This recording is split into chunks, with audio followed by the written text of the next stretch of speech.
You wouldn't believe how one silly parking space turned my entire neighborhood upside down.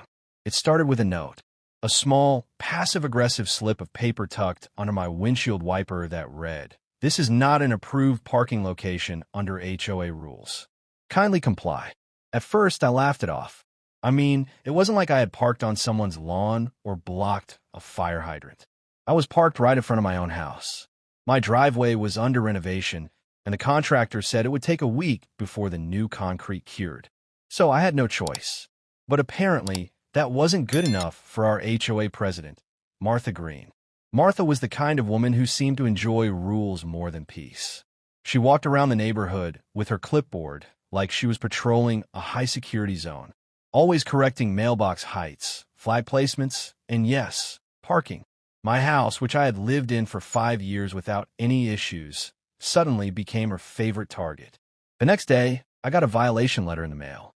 This one was official, complete with a warning of fines if I continued to breach community standards. I called the HOA office to explain my situation, but Martha herself answered, and I knew it was no use. She said the board had voted against allowing temporary parking on public streets and that I need to find alternative accommodations for my vehicle. Alternative accommodations? Did she expect me to teleport to work every morning? I tried reasoning with her, but all she did was quote the community handbook and tell me I had 48 hours before a fine was issued. So I moved my car right onto my front lawn.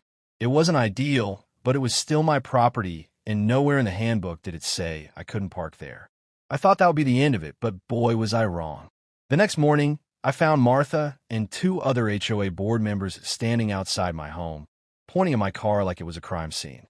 I stayed inside, sipping my coffee, watching through the blinds as Martha took photos from different angles. That afternoon, I received another violation notice, this time saying that parking on unpaved surfaces is strictly prohibited. I flipped through the handbook again. Nothing. Not a word about lawns. I called my lawyer friend, who confirmed that as long as I wasn't damaging public property or blocking access, I was legally in the clear. Still, the warnings kept coming. By the end of the week, I had received 5 violation letters and a threat of legal action if I didn't restore neighborhood visual harmony. Whatever that meant. But now it wasn't just about the parking spot. It was personal. I learned from a neighbor that Martha had been eyeing my house for a relative who wanted to move into the area. She'd even asked the previous HOA president if my home was coming up for sale soon. Now it made sense why I was suddenly getting all this heat. I decided to push back.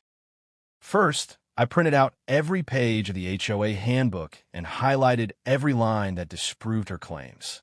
Then I installed a set of solar-powered lawn lights around my car and added a small sign that read, "Temporary Lawn Display. Neighborhood Art Project."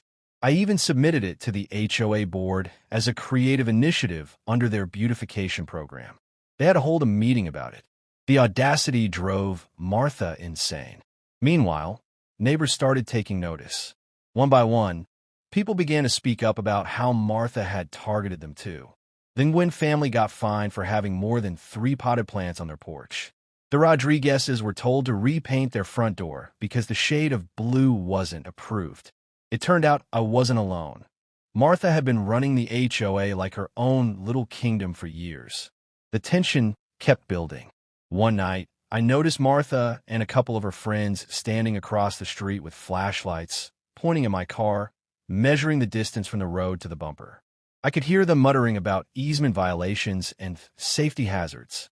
The next day, a city inspector showed up. Apparently, the HOA had filed a complaint, but the inspector left after 10 minutes, saying everything was within code. That only made Martha more determined. Then things escalated. A large tow truck rolled up in front of my house early one morning. I was still in bed when I heard the noise. I ran outside in my slippers to see the driver preparing to haul away my car. I shouted and he paused. I demanded to see the order. He said the HOA requested the tow and gave him my plate number. I quickly showed him my property title, the lack of any legal parking violation, and my call records with the city office. The driver hesitated, then climbed back into his truck and drove off. I stood in the middle of my lawn, stunned. I had almost lost my car over a personal grudge. That was the last straw. I pulled out my phone and went live on social media, showing the violation notices, the photos, the attempt to tow my car. I told the world about how one woman was using the HOA to bully residents and twist rules for her own agenda. I didn't expect much. Maybe a few friends would comment and support. But within a few hours, the video had thousands of views. Neighbors started sharing it. Then strangers. Then local news. The next day, reporters were parked outside my home. A crew from Channel 7 News knocked on my door, asking for an interview. I wasn't ready for that kind of attention, but I realized this wasn't just about me anymore. Martha's actions were part of a bigger problem, a pattern of abuse by those in small positions of power, hidden behind rulebooks and red tape. The media attention changed everything overnight. My quiet street became the center of a growing storm. More neighbors started coming forward, sharing stories of unfair treatment and odd fines from the HOA. Martha's iron grip on the neighborhood was slipping fast, and she knew it. But instead of backing down, she doubled down. That weekend, the HOA sent out an official statement claiming my lawn car stunt was a disruptive protest against community values, and that disciplinary action was being considered against anyone who supported it. Ironically, that only made things worse for them. People who had stayed silent began organizing. Mr. Darnell, who'd lived in the neighborhood for over 20 years, printed flyers titled, "Know Your Rights," and passed them door to door. A group chat called Freedom from HOA was created, and almost every resident joined it within days. Even those who had once sided with Martha now seemed uncomfortable with how far she was going. At the next HOA meeting, the community center was packed. Normally only a handful of board retirees showed up, but now it was standing room only. I didn't even speak at first. I didn't need to. One by one, residents shared their stories. Ms. Patel explained how she was fined for hanging colorful prayer flags in her backyard. The Fosters talked about being cited for installing solar panels. A teenage girl even stood up and tearfully described how Martha had ordered their chalk art on the sidewalk scrubbed away because it was visual clutter. It became clear that Martha's obsession with control had pushed people to their breaking point. And still, Martha sat in her chair at the front, arms crossed, jaw tight, as if none of it mattered. Then came a bombshell. A resident named Julio had requested financial records from the HOA, which they were legally obligated to provide. He passed around printed copies of HOA expenses from the past 2 years. There were strange entries, payments to companies with no website, landscaping bills double the market rate, and repeated consulting fees paid out to a name no one recognized. Whispers filled the room as Julio pointed out that the mysterious consultant was, in fact, Martha's cousin. Faces turned to her. She didn't offer any explanation. That silence said everything. What followed was a unanimous vote for a temporary suspension of Martha's presidency, pending investigation. She was furious, of course, storming out of the room with her loyalists trailing behind, but the crowd applauded as the door slammed shut behind her. For the first time, it felt like the community had its voice back. Over the next few weeks, things began to change. The interim board, made up of longtime residents who volunteered, froze all fines and suspended aggressive enforcement of rules.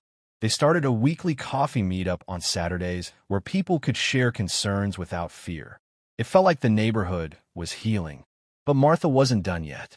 She started sending cease and desist letters to people who spoke out, claiming defamation. I got one too. I laughed and pinned it to my fridge.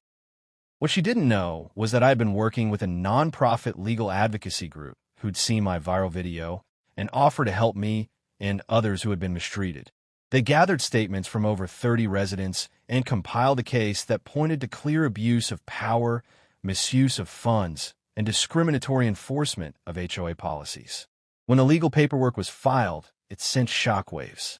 Local news picked it up again, and even a state senator issued a statement about the need to regulate HOAs more closely. That was when Martha made her final move. Early one morning, construction crews showed up in front of my house, carrying stakes, cones, and tape. I rushed out to ask what was going on. They said the HOA had approved a project to plant community trees along the lawn edge, right where I usually parked. The absurd part? They had started on no other house but mine. It was clearly a targeted move to block me permanently. But this time I approved a project to plant community trees along the lawn edge, right where I usually parked. The absurd part? They had started on no other house but mine. It was clearly a targeted move to block me permanently. But this time I was ready. I called the city planning office, who confirmed there were no permits filed for public land work. Then I showed them the pending lawsuit and the media attention surrounding it. The crew apologized, packed up, and left within the hour. The final blow came when state auditors arrived at the HOA office to review the financial records. Word spread fast. Martha was seen leaving the building carrying boxes, her face pale and panicked. Residents watched from their porches as she packed her car and drove off. No announcement. No oblivion. Just silence. The interim board later confirmed she had resigned. Relief swept through the community. We all knew the fight wasn't over. The lawsuit still needed to play out. But the worst was behind us. With Martha gone, the neighborhood felt lighter, as if an invisible weight had been lifted from everyone's shoulders. The streets were quieter, not in a lifeless way, but in a peaceful way. People who had once avoided each other now waved from their porches. Kids played freely without parents worrying about receiving a violation notice for sidewalk chalk or toys left out too long. The new interim HOA board got to work quickly. They began reviewing every violation issued over the past 2 years, and what they found shocked everyone. Over 70% of the fines were targeted at the same group of households, many of whom were minorities, the elderly, or single parents. The pattern was undeniable and disturbing. The board immediately canceled those fines and sent letters of apology. That small gesture of accountability did more to rebuild trust than any fancy announcement could. Meanwhile, the news coverage of our story kept growing. A national talk show invited me to speak about HOA abuse and how small communities can stand up for their rights. I never imagined my front lawn parking drama would reach such heights, but it had touched a nerve across the country. Emails poured in from people living in other HOA-run neighborhoods, sharing stories even more outrageous than ours.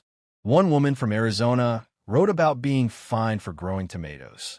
A man in Florida had been sued for flying an American flag that was too large. Our situation wasn't just about one angry neighbor or one strict community. It was about a broken system that allowed a few people with clipboards to act like tyrants. As the community came together, we began planning changes that would protect us going forward. The board proposed a new set of bylaws that emphasized fairness, transparency, and community input. No rule could be enforced unless it had passed with a full neighborhood vote. Every board meeting would be live-streamed for those who couldn't attend. A rotating committee would review any complaint to prevent personal bias from influencing decisions. And most importantly, they added a clause that made discrimination of any kind grounds for immediate removal from the board. The vote to adopt the new bylaws passed with overwhelming support. One of the first projects we launched was a community restoration day. Neighbors volunteered to help each other repair things that had been flagged by the previous HOA leadership, peeling paint, worn fences, damaged lawns. But this time, it wasn't about punishment. It was about helping. The energy was completely different. Smiles replaced fear. Laughter replaced silence. People who hadn't spoken to each other in years were suddenly finding common ground. It felt like a fresh start, and in many ways it was. As for me, I decided to keep the car on the lawn just a little longer, not out of defiance, but as a symbol. I even added a small sign in front of it that read, "The spot that sparked change." Visitors would take pictures with it, and it became something of a neighborhood monument. Eventually, though, I moved it back to the driveway once it was fully repaired. The lawn had served its purpose. The real transformation had already taken place in our rules, in our relationships, and in how we saw ourselves as a community. Then came an unexpected opportunity. The city council reached out and invited me to join a special advisory committee focused on reforming HOA laws across the county. Apparently, my viral story and the way our neighborhood handled the crisis had caught the attention of lawmakers. I accepted the offer, eager to make a difference on a larger scale. During the first meeting, I shared everything we had learned: the misuse of vague rules, the lack of checks and balances, and the emotional toll it took on residents. The committee listened, took notes, and even proposed drafting a Homeowner Fairness Act to be voted on next year. I felt proud, not just of myself, but of everyone who had stood up when it mattered. And the story didn't end there. A few months later, we received news that the lawsuit against the former HOA leadership had resulted in a settlement. Funds collected through questionable fines were returned to affected residents. Some used the money to fix their homes, others donated it to local charities, and a few, like me, used it to plant gardens or install benches, things that had once been labeled as violations but were now seen as signs of pride and personality. The atmosphere of fear had turned into one of celebration. The whole neighborhood had come full circle, and it all started with one parked car on a patch of grass. 1 year later, the neighborhood looked completely different, not in its buildings or landscaping, but in its spirit. The fences that once separated neighbors now had shared flower boxes hanging on them. The empty sidewalks that had been patrolled for violations now hosted weekend chalk art contests and spontaneous lemonade stands. That sense of fear, of being watched and judged, had been replaced by warmth and camaraderie. Even the HOA office, once cold and strict, had transformed into a welcoming community hub. Instead of warning letters, they now sent out newsletters celebrating residents' birthdays, anniversaries, and personal achievements. A once silent street had found its voice, and it was louder and more beautiful than anyone had imagined. The new HOA board, now fully elected by the community, made inclusivity and fairness their core values. They launched monthly town halls where anyone could propose ideas or raise concerns, and decisions were made by consensus rather than hidden votes. A community help fund was established to assist residents with home repairs or yard work if they couldn't afford it, eliminating the need for punitive citations. The effect was immediate. Houses that had been cited for minor issues now shined with new coats of paint, repaired fences, and tended gardens, all done with the help of volunteers. There was pride again, not from fear of punishment, but from a genuine love of home. As for the famous front lawn, it eventually became the site of something new. A small community bench with a plaque that read, "Every voice matters." It was where neighbors would sit, talk, and watch their kids play. The bench stood on the exact spot where my car had once been parked, the very place that sparked the neighborhood's transformation. It wasn't about defiance anymore. It was about remembrance, a reminder that standing up, even in small ways, can ripple outward and change everything. People still asked me about that day, especially new residents who heard bits of the story and wanted the full version. I told them not just about the parking incident, but about what came after, the courage, the connections, the change. Meanwhile, my work on the city's advisory committee continued to grow. We helped pass several new laws that limited how far HOAs could go with fines, required financial transparency, and ensured all rules were consistent with local and federal protections. More importantly, we launched education programs for homeowners so they knew their rights from day one. We even created a hotline for people facing HOA harassment, and within months, it had helped hundreds across the state. It felt surreal knowing that what started as a frustrating morning on my lawn had helped drive change far beyond my street. Every once in a while, I would hear whispers about Martha, the former HOA president. Some said she had moved to a retirement community in another county. Others claimed she was trying to start over in a new neighborhood. But what mattered most was that the damage she'd caused had been undone. Not with revenge, but with resilience. People often think standing up means confrontation, but sometimes it just means refusing to be silent, refusing to be pushed aside, refusing to let someone else define what your home should look like, feel like, or be. And so, life moved forward, not without challenges, but with hope. I saw neighbors helping each other plant trees, build ramps, repaint porches, and clear snow. I saw a mother proudly install a sensory play area for her autistic son without fear of letters or fines. I saw a war veteran's wheelchair lift finally get the respect it deserved. And I saw smiles, real, honest smiles, on faces that used to hide behind curtains. The community had changed, not just in structure, but in heart. Looking back now, I'm grateful. Not for the stress, the threats, or the drama, but for what it revealed. It showed us what kind of community we didn't want to be and inspired us to become the one we always hoped for. The story may have started with a car on a lawn, but it ended with a neighborhood that found its soul. And if you ever find yourself facing a clipboard, a warning letter, or someone trying to take away your peace, remember this. One parked car can be the beginning of something extraordinary. You just have to stand your ground.